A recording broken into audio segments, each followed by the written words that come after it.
Yeah, Romans 8 is a great chapter. It begins, "There's therefore no condemnation to those who are in Christ Jesus," and ends by telling us that nothing can separate us from the love of God. And somewhere in the middle of the chapter, there's a verse that we quote often to people who have suffered a tragedy or a loss. All things work together for good to those who love God, who are called according to his purpose.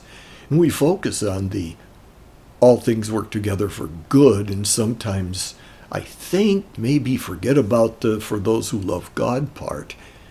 But when you quote this to somebody, do they love God? Do you know they love God? Do you love God?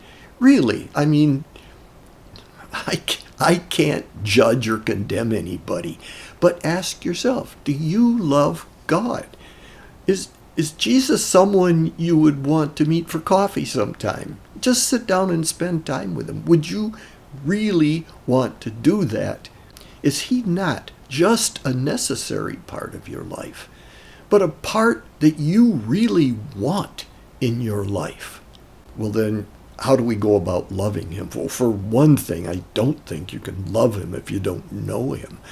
And how can you know him if you're not reading the letter that he's given to us, pretty thoroughly describing him to us? I mean, reading it intentionally to know him.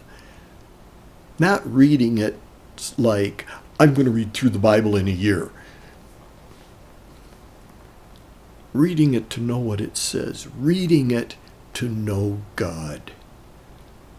And then do we spend time in prayer with him, giving him opportunity to speak to us, listening for him to speak to us? If we're not doing those things, we don't know him. And if we don't know him, we don't love him. And if we don't love him, we can't appropriate that verse.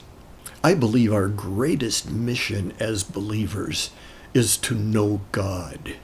Everything else falls into place when we know God.